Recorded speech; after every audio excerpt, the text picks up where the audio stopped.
Turn a mismatched collection of common or antique buttons into a delightful summer necklace. It's a one-row wonder.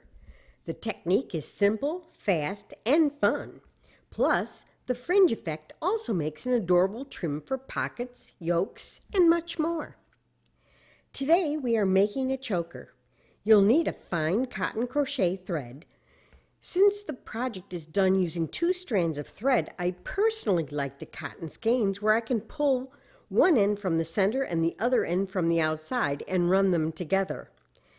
This way, I do not need to measure the thread lengths at all. However, if you are using a spooled yarn, cut 2 lengths of 24 yards each. Instructions on how to download the companion pattern at twistedyarns.com is in the video description below. You'll also need 46 flat buttons, not shank buttons. The buttons can be any color and just about any size. I've chosen brown and gray buttons for this project. Select a needle from your collection with a relatively big eye. Test to make sure the needle has ample room to fit through the holes on the smallest of buttons. Select one large button and set it aside. We will be threading the needle with 2 strands of cotton thread. I find this easy to do if I use a needle threader and pull one strand through the needle eye at a time. Then thread the remaining 45 buttons onto the 2 strands of thread, making sure to only run the thread through one hole of each button. It does not matter whether you thread from the front to the back or the back to the front. Mix them up. Also, mix the sizes of the buttons as you string them. Once you have strung all the buttons, retrieve the large button that you set aside. Insert the needle through one hole from the back to the front and then into another hole on the same button from front to back. If the button has 4 holes, select 2 buttons that are on the diagonal. Now, slide all the buttons further down the double strand of thread. As needed, the buttons will later be moved to the hook.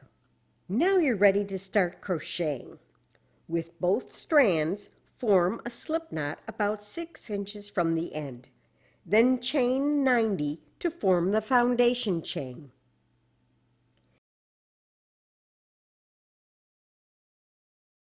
Slide the large button close to the hook. Chain 1 to secure the button in place. That's why this button was threaded through 2 holes. It puts the thread to the back of the button. Roll the foundation chain to expose the 3rd loop on the back of the chain. You'll be working under this 3rd loop across the entire row. Slip stitch in the first 20 stitches.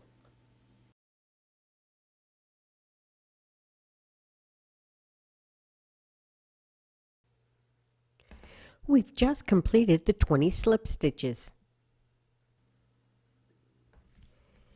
It's time to slide one button up to the hook. Insert the hook into the next stitch.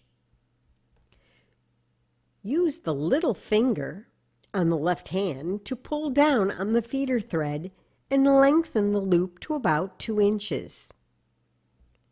Then complete 1 single crochet tightly. You now have 1 loop with a button on it. Let's do it again. Slide 1 button up to the hook. Insert the hook into the next stitch using the little finger on the left hand to pull down on the feeder thread and lengthen the loop to about 2 inches. Then complete 1 single crochet tightly.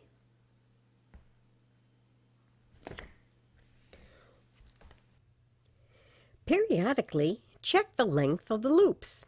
They should be approximately the same length, but not exactly the same length. You can also make loops shorter or longer than 2 inches if desired. Look how our necklace is about 2 inches in depth.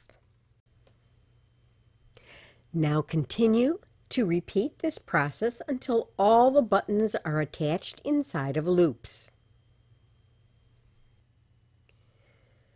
Once again, slide one button up to the hook.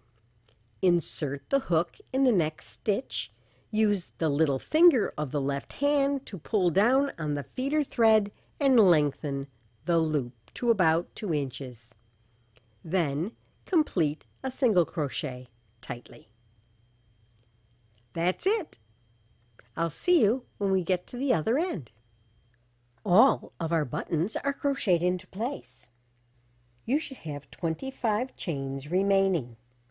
Slip stitch in the back loop of the next 24 chains. That leaves 1 chain unworked.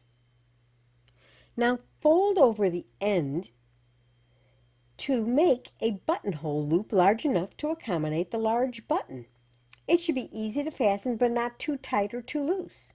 Hold the loop in place and then insert the hook in the last unworked chain and through the cord and slip stitch them together.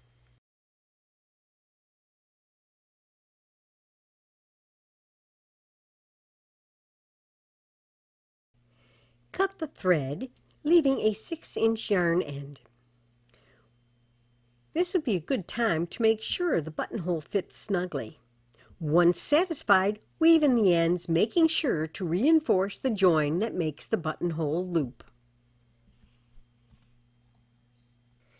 Isn't the button choker a delightful addition to the summer wardrobe? I hope you enjoyed our video today. Please click on my picture to subscribe and ring the bell to receive notifications of upcoming videos. Happy crocheting!